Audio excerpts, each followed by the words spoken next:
Hello welcome back. എല്ലാവർക്കും HPSയുടെ മറ്റൊരു അധ്യായത്തിലേക്ക് സ്വാഗതം. നമ്മളിപ്പോൾ മെയിനായിട്ട് നോക്കിക്കൊണ്ടിരിക്കുന്നത് ടെക്നീഷ്യൻ ഗ്രേഡ് 2 ഇലക്ട്രോണിക്സിൻ്റെ എങ്ങനെയുള്ള പ്രിപ്പറേഷനാണ് പോകേണ്ടത്. ഇനിയിപ്പോൾ എക്സാം ഫെബ്രുവരി 2-ാം തീയതി വരുന്നുണ്ട്. അപ്പോൾ അതിന് മുമ്പായിട്ട് എങ്ങനെ പഠിച്ച് തീർക്കണമെന്നുള്ള കാര്യങ്ങളൊക്കെയാണ്. അപ്പോൾ അതിന് വേണ്ടിയിട്ട് സെപ്പറേറ്റ് പ്ലേലിസ്റ്റ് നമ്മൾ ക്രിയേറ്റ് ചെയ്തിട്ടുണ്ട്. ഇപ്പോൾ 4 ദിവസത്തോളമുള്ള ടോപ്പിക്കുകൾ കൊടുത്തിട്ടുണ്ട്. വളരെ കുറച്ച് സെക്ഷൻ നമുക്ക് പഠിക്കാനായിട്ടുള്ളൂ. അപ്പോൾ അതുകൊണ്ട് ഈ അടുത്ത് തന്നെയാണ് നമ്മളതിൻ്റെ പ്രിപ്പറേഷൻ സ്ട്രാറ്റജിയൊക്കെ നമ്മൾ സ്റ്റാർട്ട് ചെയ്തത് തന്നെ. അപ്പോൾ അതിൽ 3 ദിവസങ്ങളിലായിട്ട് നമ്മളൊരു 5 മൊഡ്യൂളോളാണ് പഠിക്കാനായിട്ട് പറഞ്ഞിട്ടുണ്ടായിരുന്നത്. ഒന്നാമത്തെ module occupational hazards and safety precautions, രണ്ടാമത്തെ common hand tools and uses, മൂന്നാമത്തെ basics of AC and DC, പിന്നെ സം ബേസിക് ടേംസ്. അതുപോലെ 4ാമത്തെ module introduction to electrical and electronic measuring instruments, 5ാമത്തെ മൊഡ്യൂൾ സെൽസ് ആൻഡ് ബാറ്ററീസ്. ഇത്രയാണ് 18-ാം തീയതി വരെയായിട്ട് നമ്മൾ കൊടുത്തിട്ടുണ്ടായിരുന്നത്. 19-ാം തീയതിയിൽ ഞാൻ അപ്ലോഡ് ചെയ്തിട്ടുണ്ട്. അത് നമ്മൾ 6ാമത്തെ മൊഡ്യൂളാണ് പറഞ്ഞിട്ടുള്ളത്. അപ്പോൾ അത് ഇപ്പോൾ ഈ എക്സാമിന് പ്രിപ്പയർ ചെയ്യുന്ന ആൾക്കാരുണ്ടെന്നുണ്ടെങ്കിൽ അത് പ്ലേലിസ്റ്റായിട്ട് തന്നെ ഉണ്ട്. അപ്പോൾ അതൊന്ന് കയറിയിട്ട് ചെക്ക് ചെയ്യാം.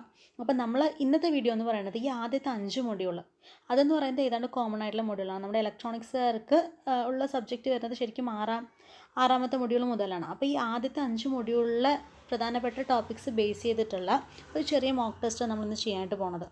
ഈ 5 ഭാഗങ്ങളിലായിട്ടുള്ളതിൽ കോമൺ ഹാൻഡ് ടൂൾസ് മാത്രമാണ് മാർക്ക് കുറവ്, 2 മാർക്കുള്ളൂ. ബാക്കിയുള്ളതൊക്കെ 4ഉം 8 മാർക്കൊക്കെ വരണം. അപ്പോൾ അങ്ങനെ കൂടുതൽ മാർക്കുള്ളതൊക്കെ 5 ക്വസ്റ്റ്യൻസ് ഇൻക്ലൂഡ് ചെയ്തിട്ടുണ്ട്. കുറവ് മാർക്കുകൾ അതിനനുസരിച്ചിട്ടുള്ള ക്വസ്റ്റ്യൻസേ ഇട്ടിട്ടുള്ളൂ. ഇത് നമ്മൾ ഫസ്റ്റായിട്ട് നമ്മളങ്ങനെ ഒന്ന് ചെയ്യുന്നത്. അപ്പോൾ അതുകൊണ്ട് എത്രത്തോളം ഇത് കറക്റ്റായിട്ട് നിങ്ങൾക്ക് മനസ്സിലായി കിട്ടുന്നുള്ളത് എനിക്കറിയില്ല.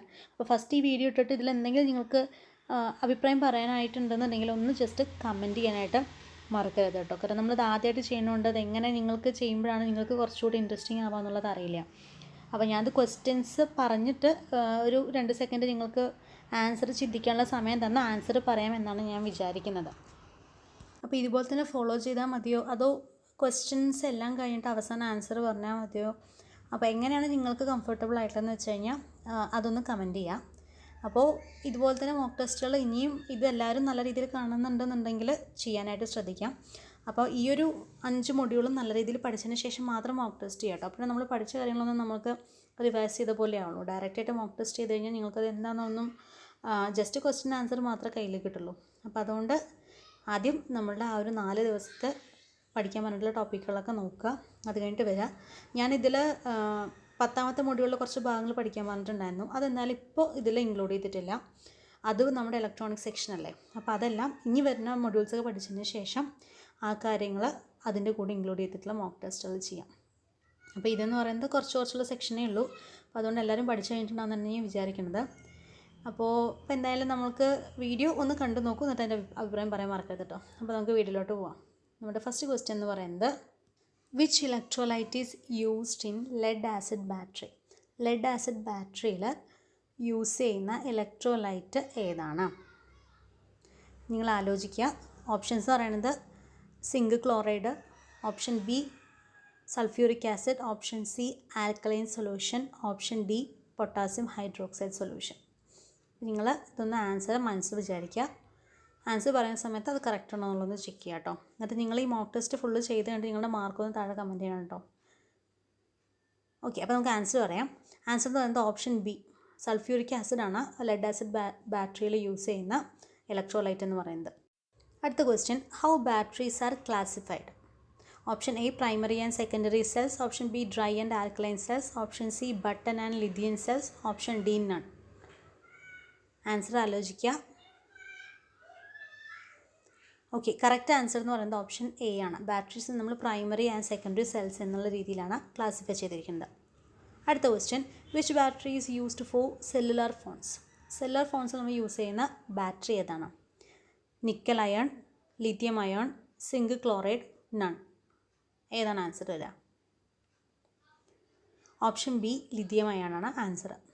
Which battery is made from non toxic materials? Non toxic ആയിട്ടുള്ള മെറ്റീരിയൽസ് ഉണ്ടാക്കിയിട്ടുള്ള ബാറ്ററി ഏതാണ്? Option A lithium ion, option B lithium polymer, option C nickel cadmium, option D nickel metal hydrate. അത് NiMH എന്നും അതിനെ പറയാറുണ്ട് ഷോർട്ട് ഫോമിൽ. ഏതാണ് correct answer? Option D ആണ് correct answer. Which device is used to test the fully charged condition of a lead acid battery cell? ഒരു lead acid battery സെല്ലിൻ്റെ fully charged condition അത് ചെക്ക് ചെയ്യുന്നതിന് യൂസ് ചെയ്യുന്ന device ഏതാണെന്നാണ്. നമ്മളിപ്പോൾ lead acid battery cell എടുക്കുന്ന സമയത്ത് അത് ഫുള്ളി ചാർജ്ഡ് ആണോ എന്നുള്ളത് നമ്മൾ ചെക്ക് ചെയ്യാൻ വേണ്ടി യൂസ് ചെയ്യുന്ന ഡിവൈസ് ഏതാണ്? Option A multimeter, option B hydrometer, option C DC voltmeter, option D high rate discharge tube tester. Answer കിട്ടിയിട്ടുണ്ടാകും വിചാരിക്കുന്നു. ഓപ്ഷൻ ഡി ആണ്, ഹൈ റേറ്റ് ഡിസ്ചാർജ് ടെസ്റ്ററാണ്. അടുത്തത് full form of PMMC meter. PMMC മീറ്ററിൻ്റെ full form എന്താണ്? Option കാണുമ്പോൾ തന്നെ പഠിക്കാത്ത കുട്ടികൾക്ക് കൺഫ്യൂഷൻ തോന്നും. കാരണം MMC എന്നുള്ള സാധനത്തിന് മാഗ്നറ്റ് മൂവിങ് കോയിൽ മീറ്റർ എന്നുള്ളത് കൊടുത്തിട്ടുണ്ട്. അതിൽ P ആണ് കൺഫ്യൂഷൻ ആക്കാൻ വേണ്ടി കൊടുത്തിരിക്കുന്നത്. പാരലൽ കൊടുത്തിട്ടുണ്ട്, പൊസിഷൻ കൊടുത്തിട്ടുണ്ട്, പ്രിൻസിപ്പിൾ കൊടുത്തിട്ടുണ്ട്, പെർമനൻറ്റ് കൊടുത്തിട്ടുണ്ട്. അപ്പോൾ parallel magnet moving coil meter എന്നാണോ, principle magnet moving coil meter എന്നാണോ, ഏതാണ് ആൻസർ വരിക? ഇതൊരുവിധം എല്ലാവർക്കും അറിയുന്നതായിരിക്കില്ലേ, കുറേ തവണയൊക്കെ കേട്ടിട്ടുണ്ടാവും. ഓപ്ഷൻ ഡി ആണ് ആൻസർ വരിക, permanent magnet moving coil meter. അപ്പോൾ ഇതുപോലുള്ള ഫുൾ ഫോംസ് ഒക്കെ ചോദിക്കാനായിട്ട് സാധ്യതയുണ്ട് കേട്ടോ. അപ്പോൾ അതൊന്ന് പഠിച്ചു വയ്ക്കാൻ മറക്കരുത്. അടുത്ത question, which parameter is measured by multimeter? Multimeter ഏത് പാരാമീറ്ററിനെയാണ് നമ്മൾ മെഷർ ചെയ്യുക? Option A voltage, option B current, option C energy, option D frequency. ഇതിൽ ആൻസർ വരുന്നത് ഓപ്ഷൻ എ വോൾട്ടേജ് ആണ്. വോൾട്ടേജ് ആണ് മൾട്ടിമീറ്റർ മെയിനായിട്ട് ചെക്ക് ചെയ്യുന്നുണ്ടാവുക. എട്ടാമത്തെ question, in which arrangement the high value of resistor is connected to extend the range of voltmeter? വോൾട്ട് മീറ്ററിൻ്റെ range extend ചെയ്യുന്നതിന് വേണ്ടിയിട്ട് ഏത് അറേഞ്ച്മെൻറ്റിലാണ് ഹൈ റെസിസ്റ്റൻസ് കണക്ട് ചെയ്യുന്നത്? ഒരു റെസിസ്റ്റൻസ് ഹൈ ആയിട്ട് കണക്ട് ചെയ്ത് കഴിഞ്ഞാൽ ഒരു പർട്ടിക്കുലർ, അതായത് സീരീസ് ആയിട്ടോ പാരലായിട്ടോ ട്രയാങ്കുലർ ആയിട്ടോ അങ്ങനെ ഏത് രീതിയിൽ കണക്ട് ചെയ്യുമ്പോഴാണ് നമുക്ക് വോൾട്ടേജിൻ്റെ റേഞ്ച് എക്സ്റ്റെൻഡ് ചെയ്യാൻ സാധിക്കുക എന്നാണ് ചോദ്യം. ഓപ്ഷൻസ് വായിച്ചല്ലോ അല്ലേ? സീരീസ് ആയിട്ടാണോ, പാരലായിട്ടാണോ, സ്റ്റാർ ആയിട്ടാണോ, ഡെൽറ്റ ആയിട്ടാണോ എന്നാണ്. Correct answer option A series ആയിട്ടാണ് കേട്ടോ. അടുത്ത ക്വസ്റ്റ്യൻ, ഒൻപതാമത്തെ, why soft iron pieces in the moving iron meter is tongue shaped? നമ്മളുടെ മൂവിങ് അയൺ മീറ്റർ എടുത്തു കഴിഞ്ഞാൽ അതിൽ സോഫ്റ്റ് അയൺ പീസസ് ഒക്കെ ടങ് ഷേപ്പിലാണ് ഉണ്ടായിരിക്കുക. എന്തുകൊണ്ടാണത് അങ്ങനെ ഒരു ഷേപ്പിൽ കൊടുത്തിരിക്കുന്നത്? Option A to achieve uniformity of scale, option B to generate heat, option C to produce magnetic attraction, option D none. എന്തിനു വേണ്ടിയിട്ടാണ് ആ ടങ് ഷേപ്പിൽ കൊടുത്തിരിക്കുന്നതെന്നാണ് ചോദ്യം. Option A to achieve uniformity of scale. Scale നമുക്ക് കറക്റ്റായിട്ട് കിട്ടുന്നതിന് വേണ്ടിയിട്ടാണ് നമ്മളതിന് ആ ഒരു ഷേപ്പിൽ ചെയ്തിരിക്കുന്നത് കേട്ടോ. അടുത്തത് പത്താമത്തെ question, what is the name of procedure carried out to ensure the trustworthy standards of the measuring instruments? ഇതെല്ലാവർക്കും അറിയാമല്ലേ, ഈ ചോദ്യം കേൾക്കുമ്പോൾ തന്നെ എല്ലാവർക്കും അറിയാം. Option A calibration, option B range test, option C testing standards, option D none. Option A calibration ആണ് അല്ലേ. കാലിബ്രേഷൻ പറഞ്ഞാൽ എന്താണ്? Which is the name of the procedure carried out to ensure the trustworthy standards of the measuring instruments. ഒരു measuring, നമ്മൾ ഏതൊരു സംഭവം measure ചെയ്യുന്നതിനുള്ള ഒരു ഇൻസ്ട്രുമെൻ്റ് ആയാലും ശരി, അതിന് നമ്മൾ എന്ത് ചെയ്യും?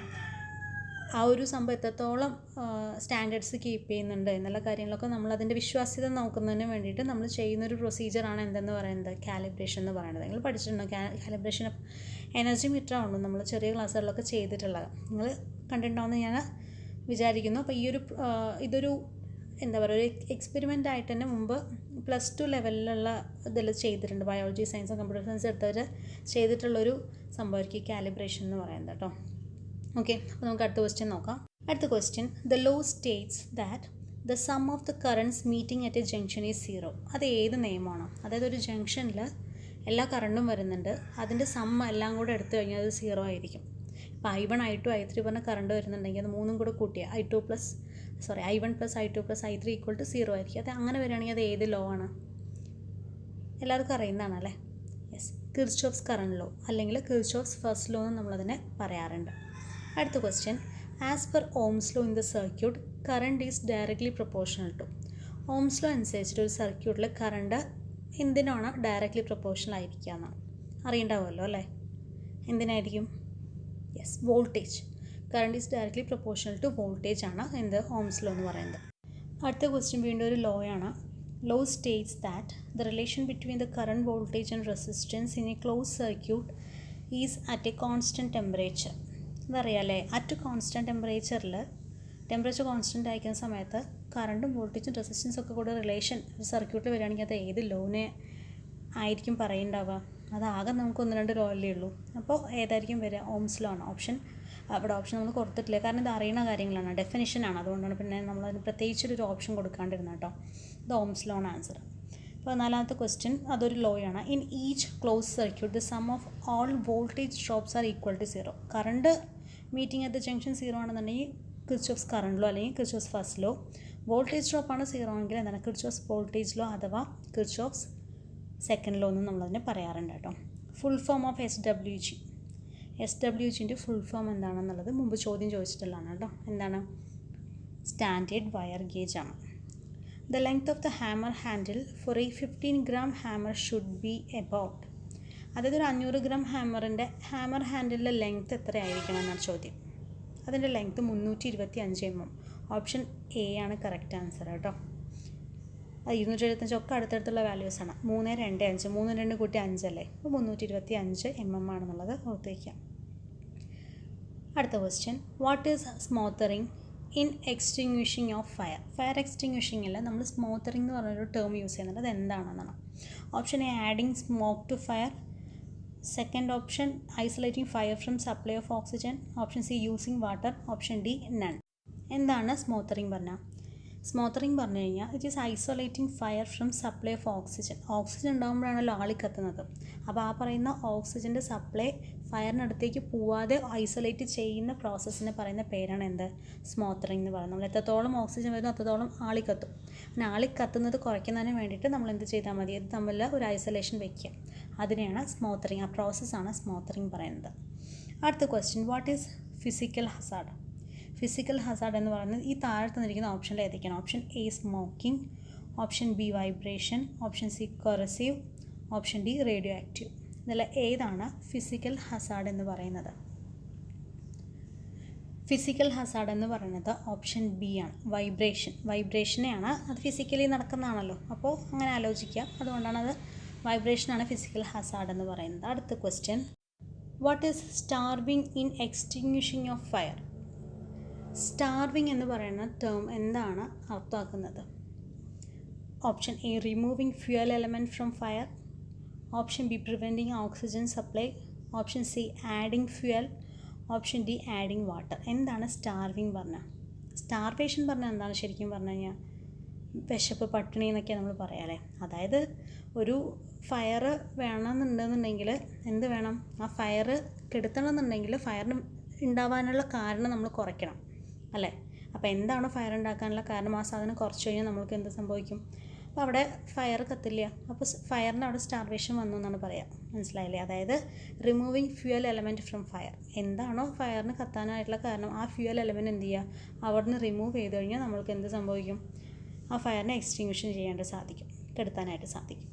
ഓക്കെ, ഓപ്ഷൻ എ ആണ് correct answer. What is the shape of prohibition sign? Prohibition സൈനിൻ്റെ ഷേപ്പ് എന്താണ്? ഇത് നമ്മുടെ ക്വസ്റ്റ്യനെയർ ഷോർട്സിൽ ഈ ഒരു ക്വസ്റ്റ്യൻ ഇട്ടിട്ടുണ്ടായിരുന്നതാണ് കേട്ടോ. അതൊന്ന് കാണാത്തവരൊന്ന് കാണാം. അതൊരു പ്ലേലിസ്റ്റായിട്ട് തന്നെ ക്രിയേറ്റ് ചെയ്തിട്ടുണ്ട്. പിന്നെ ടെക്നീഷ്യൻ ഈ ഒരു പ്ലേലിസ്റ്റിലും അത് കിടക്കുന്നുണ്ട്. ഒന്ന് ജസ്റ്റ് കയറി നോക്കുക. 1ാമത്തെ ക്വസ്റ്റ്യൻ ആയിരുന്നു നമ്മളുടെ. അപ്പോൾ ഓപ്ഷൻ നമ്മൾ പറഞ്ഞിട്ടില്ല. അതിൻ്റെ ആൻസർ എന്ന് പറയുന്നത് സർക്കുലറാണ്. അടുത്തത്, which is the golden hour for the victim injured on head with risk of die? മരണത്തിൻ്റെ ആ ഒരു സ്റ്റേജിൽ തലയ്ക്ക് ഇഞ്ചുറായിട്ടിരിക്കുന്ന ആളുടെ ഗോൾഡൻ അവർ എന്ന് പറയുന്നത് എന്താണെന്നാണ് ചോദിക്കണത്. എത്ര സമയമാണ്? Option A first 15 minutes, option B first 30 minutes, option C first 45 minutes. None of this. ഏതാണ്? ഓപ്ഷൻ ബി ആണ്, ആദ്യത്തെ അരമണിക്കൂറാണ് കേട്ടോ. ഫസ്റ്റ് 30 minutes ആണ് ഈ പറയുന്ന തലയിലേക്ക് പ്രശ്നമായിരിക്കുക, അതായത് എപ്പോൾ വേണമെങ്കിലും മരിക്കാം എന്നുള്ള കണ്ടീഷനിലിരിക്കുന്ന ആളുടെ ഗോൾഡൻ അവർ എന്ന് പറയുന്നത് ഓപ്ഷൻ ബി ഫസ്റ്റ് 30 minutes ആണ്. അടുത്ത question, what is the background colour of warning signs in basic categories? Warning സൈനിൻ്റെ കളർ എന്താണ്? ബ്ലൂ ആണോ, വൈറ്റ് ആണോ, യെല്ലോ ആണോ, ഗ്രീൻ ആണോ? വാർണിംഗ് സൈൻ്റെ ഷേപ്പ് എന്താണെന്നുള്ളത് നമ്മൾ ആ ക്വസ്റ്റ്യൻ ഷോർട്സിൽ 1ാമത്തെ ക്വസ്റ്റ്യനിൽ തന്നെ കിടക്കുന്നുണ്ട് കേട്ടോ. പ്രോഹിബിഷൻ സൈനിൻ്റെയും വാർണിംഗ് സൈനിൻ്റെയും ഷേപ്പ് അതിൽ നമ്മൾ പറയുന്നുണ്ട്. അപ്പോൾ ഈ വാർണിംഗ് സൈനിൻ്റെ ഷേപ്പ് എന്താണെന്ന് താഴെ കമൻറ്റ് സെക്ഷനിൽ കമൻറ്റ് ചെയ്യാം കേട്ടോ. അപ്പോൾ അതിൻ്റെ കളർ എന്ന് പറയുന്നത് എന്തായിരിക്കും? ഓപ്ഷൻ സി യെല്ലോ ആണ്. കാരണം അതിൻ്റെ കളർ എന്ന് പറയുന്നത് ഓപ്ഷൻ സി ആണ്, യെല്ലോ. അടുത്ത question, what is the use of pincer? Pincer പറഞ്ഞൊരു ഹാൻഡ് ടൂളിൻ്റെ യൂസ് എന്താണ്? അതെന്ന് പറയുന്നത് വുഡില്ലേ, ആ വുഡിൽ നിന്ന് നെയിൽസിനെ എടുക്കുക എന്നുള്ളതാണ്. അത് extracting the pin nails from the wood. മരത്തടിയിൽ നിന്ന് പിന്നെയിൽസിനെ സെപ്പറേറ്റ് ചെയ്യുന്നതിന് വേണ്ടിയിട്ട് യൂസ് ചെയ്യുന്ന ഒരു ടൂളാണ് പിൻസർ എന്ന് പറയുന്നത്. ഇത് മാത്രമല്ല, ഇനിയും കുറേ ടൂൾസൊക്കെ ഉണ്ട് കേട്ടോ. ആകെ 2 മാർക്കല്ലേ ഉള്ളൂ പറഞ്ഞിട്ട് ആകെ 2 ക്വസ്റ്റ്യൻ ഞാനിൽ ഇൻക്ലൂഡ് ചെയ്തിട്ടുള്ളൂ. അപ്പോൾ എല്ലാവരും ഫുൾ ക്വസ്റ്റ്യൻസ് ഒരിക്കൽ ചെയ്ത് നോക്കുക. എന്നിട്ട് നിങ്ങൾക്ക് കിട്ടിയ മാർക്ക് എത്രയാണെന്നുള്ളതെന്ന് കമൻറ്റ് സെക്ഷനിൽ കമൻറ്റ് ചെയ്യുക. പ്രൊഹിബിഷൻ സൈനിൻ്റെ ഷേപ്പ് നമ്മൾ പറഞ്ഞിട്ടുണ്ടായിരുന്നല്ലോ, അപ്പോൾ അത് കാണാത്ത ആൾക്കാരുണ്ടെന്നുണ്ടെങ്കിൽ ആ ഒരു ക്വസ്റ്റ്യൻ ഷോർട്സ് എന്നുള്ളൊരു സെക്ഷൻ, അത് നമ്മുടെ ടെക്നീഷ്യൻ ഗ്രേഡ് എന്നുള്ള പ്ലേലിസ്റ്റിലും അത് കിടക്കുന്നുണ്ട്. ഒന്നുകിൽ ക്വസ്റ്റ്യനിൽ കാണാം, അല്ലെങ്കിൽ ഈ പ്ലേലിസ്റ്റിൽ നിങ്ങൾക്കത് കാണാവുന്നതാണ്.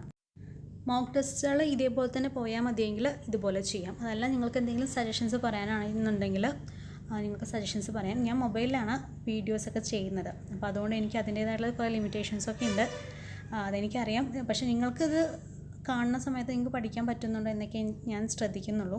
അപ്പോൾ നിങ്ങൾക്ക് ക്വസ്റ്റ്യൻ ഫുള്ള് കേൾക്കുന്ന സമയത്ത് തന്നെ നിങ്ങൾക്ക് മനസ്സിലായി പോയാൽ മതി, അത്രമാത്രം ഞാൻ ആഗ്രഹിക്കുന്നുള്ളൂ കേട്ടോ. അപ്പോൾ എന്താണെന്നുണ്ടെങ്കിലും നിങ്ങളുടെ സജഷൻസ് തീർച്ചയായിട്ടും കമൻറ്റ് ബോക്സിൽ കമൻറ്റ് ചെയ്യണം. അതിൽ കൂടെ നിങ്ങൾക്ക് ഈ ഒരു പർട്ടിക്കുലർ മോക്ക് ടെസ്റ്റിൽ കിട്ടിയിട്ടുള്ള മാർക്കും താഴെ ഒന്ന് കമൻറ്റ് ചെയ്യാം. അപ്പോൾ നമുക്ക് മറ്റൊരു യൂസ്ഫുൾ ആയിട്ടുള്ള വീഡിയോ ആയിട്ട് കാണാം. അതിന് കൂടെ തന്നെ വേറൊരു കാര്യം പറയാനുള്ളത്, നമ്മളുടെ ചാനൽ ഇപ്പോൾ 1K അടിച്ചിട്ടുണ്ട്. അപ്പോൾ സപ്പോർട്ട് ചെയ്ത എല്ലാവർക്കും താങ്ക് യു. ഇതുപോലെയുള്ള സപ്പോർട്ട് ഇനിയും പ്രതീക്ഷിക്കുന്നു. വീഡിയോ ഇഷ്ടമെങ്കിൽ please like, share and subscribe. മറ്റൊരു യൂസ്ഫുൾ ആയിട്ടുള്ള വീഡിയോ ആയിട്ട് വീണ്ടും കാണാം. അതുവരേക്കും താങ്ക് യു.